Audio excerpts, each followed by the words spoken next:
2020년 10월 29일 목요일의 경제신문을 읽겠습니다. 삼성전자 매출 새 역사. 3분기 매출 67조 원, 역대 최대. 삼성전자의 3분기 매출이 분기 실적으로 역대 최대치인 67조 원에 달하면서 매출 부문에서 새 역사를 썼습니다. 코로나19로 인한 억눌린 수요 덕에 모바일과 TV 가전 실적이 크게 개선되고 미국의 중국 화웨이 제재 덕에 반도체 부문도 선전한 덕입니다. 삼성전자는 3분기 연결 기준 실적을 집계한 결과 매출이 66조 9,600억 원을 기록했다고 29일 밝혔습니다. 이는 전년 동기 대비 8%, 전분기 대비 26.4% 증가한 것으로 종전 분기 최고치인 2017년 65조 9,800억 원을 뛰어넘는 역대 최대 실적입니다. 영업이익도 12조 3,500억 원으로 전년 동기 대비 58.8% 증가했습니다.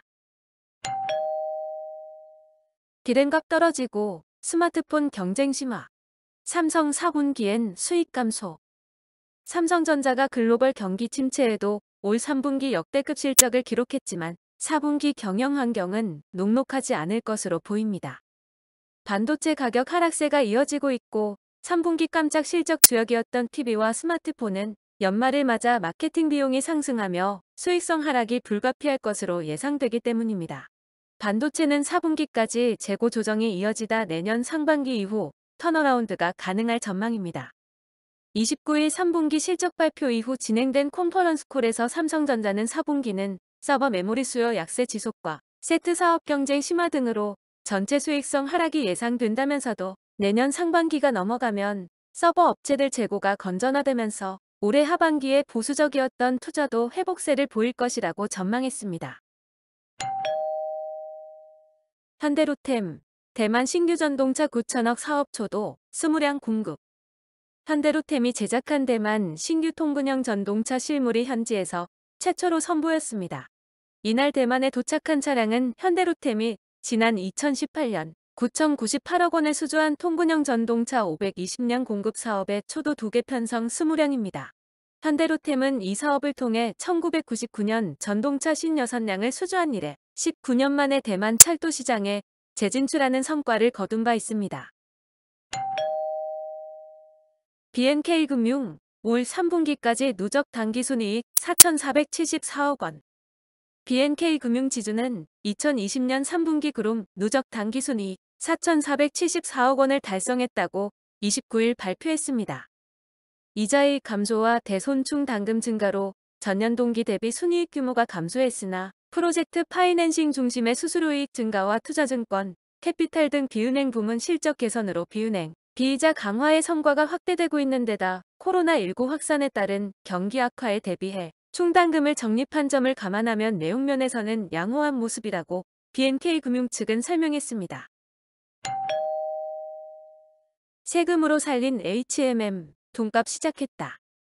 선박 부족과 해운운임 급등으로 수출 기업들이 어려움을 겪고 있는 가운데 국적선사인 HMM이 일부 손실을 감수하고 기업들을 돕기로 했습니다. 수익 감소를 감수하고서라도 배를 더 띄워 수출품을 실어 나르는 방식으로 당장 일부 손실을 보더라도 장기적으로는 화물을 안정적으로 확보할 수 있어 이득이라는 게 HMM의 계산입니다. 대신 국내 중소기업들은 안정적인 HMM의 화물 확보를 위해 장기운송 계약 및 이용을 늘리기로 했습니다. 해양수산부와 중소벤처기업부는 HMM과 기업들 간 상생 협력을 돕기로 했습니다. 동학개미 열풍에 NH투자증권 깜짝 실적. 중개수수료 63% 증가. 29일 농협금융이 발표한 실적에 따르면 농협금융의 올 3분기 누적 당기순이익은 1조 3,608억 원으로 전년 동기 대비 4.8% 늘었습니다. 농협금융은 농협법에 따라 농업 농촌을 위해 지원하는 농업지원사업비 3,211억 원을 감안한 당기순이익은 1조 6,854억 원입니다. 특히 NH투자증권은 올해 3분기 누적 기준 5,041억 원의 당기순이익을 거뒀습니다. 이는 전년 동기 대비 39.6% 증가한 수준입니다. 대법 실형 확정 이중근 부영리장, 지주사 6개 계열사 대표 사임. 대법원 실형이 확정된 이중근 부영그룹 회장이 지주사와 6개 계열사의 대표이사, 사내이사직에서 물러났습니다. 29일 부영그룹과 전자공시 시스템에 따르면 이중근 회장은 지난달 29일 지주사인 부영과 부영주택, 동광주택, 광영토관 오투리조트, 인천일보, 부영파이낸스대부 등 6개 계열사의 대표이사 사내이사에서 사임했습니다. 공시에 따르면 부영그룹의 지주사 계열사는 총 23개로 이중근 회장은 이 중 19개의 대표이사 사내이사 자리를 지켜왔습니다. 거래소 시장감시부, 빅히트 상장 직후 추락 배경 살핀다. 한국거래소 관계자는 빅히트의 주가 급락 배경에 대해 시장감시부에서 살펴보고 있다며 외부에서 심리 요청이 온 것은 아니지만 국민적 관심사가 큰 사안임을 고려해 자체적으로 감시에 착수했다고 했습니다.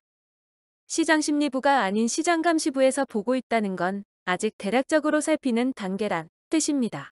감시부에선 계좌와 매매 내용 정도로 전반적인 조사를 합니다. 계좌주의 금융정보나 인적사항 등을 토대로 상세하고 종합적인 조사는 심리부에서 합니다.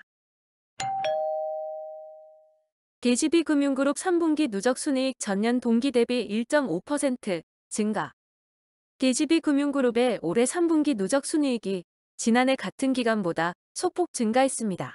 29일 DGB금융그룹은 3분기 누적순이익은 전년 동기 대비 1.5% 늘어난 2,763억 원으로 시장 기대치를 상회하는 실적을 달성했다고 밝혔습니다. 그러면서 코로나19로 인한 경기 침체, 시장금리 하락 등 영업 환경이 어려운 상황이었지만 하이투자증권, DGB캐피탈 등 비은행 계열사의 강화로 양호한 순이익을 달성했다고 설명했습니다. 자영업자 1.6억 빚져. 코로나 이후 더 악화 추정. 자영업자 1인당 평균 부채가 이미 재작년에 1억 6천만 원을 넘은 것으로 나타났습니다. 통계청이 처음 파악한 개인사업자의 대출 실태자료에 따르면 2018년 말 기준 개인사업자의 평균 대출 금액은 1억 6,428만 원으로 1년 전보다 742만 원 늘었습니다. 이들의 연체율은 0.32%로 1년 전보다 0.05%포인트 높아졌습니다. 라임 제재심 날선 공방. 증권사 CEO 거취 촉각. 금감원은 라임펀드 판매 당시에 증권사 대표들에게 직무정지라는 중징계를 사전 통보했습니다. 대상자는 신한금투의 김병철, 김영진 전 대표, KB증권의 박정림, 현 대표와 윤경은 전 대표, 대신증권의 나재철 전 대표 등입니다. 오늘 금감원은 증권사들이 실효성 있는 내부 통제 기준을 마련하지 않았다고 지적했고 증권사들은 기준은 마련돼 있는데 지키지 않았다고 대표까지 중징계하는 건 지나치다고 항변한 걸로 알려졌습니다. 지난달 직장인 24만 명 줄어 역대 최대폭 감소. 지난달 말 기준 한 직장에서 1년 이상 근무하는 상용직은 1년 전보다 24만 명 감소했습니다. 반면 임시 일용직 근로자는 오히려 18만 명 늘었습니다. 상용직 감소폭과 임시직 증가폭 모두 통계 집계를 시작한 이후 11년 만에 가장 큰 폭입니다. 코로나19 1차 확산 시기였던 지난 3에서 4월만 해도 임시직 일자리 피해가 더 컸지만 이후 점차 역전되면서 안정적인 상용직 일자리 상황이 악화 일로를 걷고 있는 겁니다. 성과급 인상 최종안에도 노조 수용 불가. 전운감도는 한국GM. 업계에 따르면 한국GM 노사가 이날 오후 2시부터 진행한 21차 임단협 교섭은 10여 분 만에 종료됐습니다. 노조는 이날 사측의 최종 제시안에 대해 수용 불가 입장을 재확인했습니다. 기존 보충안에서 올해 및 내년 성과급으로 총 550만 원을 제시했던 사측은 액수를 700만 원으로 상향했습니다. 4차례 좌초 유성복합터미널 결국 공영개발 확정. 4차례 사업이 무산돼 10년 넘게 표류해온 대전 유성복합터미널 조성 사업. 대전시는 결국 공영개발 방식으로 매듭지었습니다. 지난달 KPIH와의 협약을 해지한 뒤 주요 건설사와 유통사 등 민간 사업자의 참여 의사를 살폈지만 자금 조달 어려움 등으로 민자 유치가 지지부진하자 공영개발로 선회했습니다. 이에 따라 사업을 맡은 대전도시공사는 곧바로 건축 기본계획 용역에 착수하기로 했습니다. JT저축은행 새 주인의 VI금융투자. 29일 투자은행업계에 따르면 JT저축은행의 매각 주관사인 김앤장법률 사무소는 이날 우선 협상 대상자로 VI금융투자를 선정했습니다. 투자은행 업계 고위 관계자는 전일 VI금융투자가 JT저축은행 인수를 인한 이사회를 열었고 JT저축은행 대주주 측인 일본 J트러스트도 금일 오후 이사회를 개최한 것으로 안다며 양사가 주식 매매 계약을 체결하고 길이 순조롭게 마무리됐다고 전했습니다. 레몬 헬스케어 IPO 탓 올린다. 다음 달 예심 청구. 의료 솔루션 플랫폼 레몬 헬스케어가 코스닥 상장을 본격 추진합니다.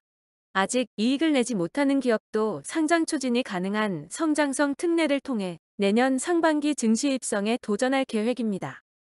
레몬 헬스케어는 레몬케어 플랫폼을 운영하며 진료 예약 결제, 약국 처방, 간호, 병력 조회 등의 다양한 의료 서비스를 제공합니다.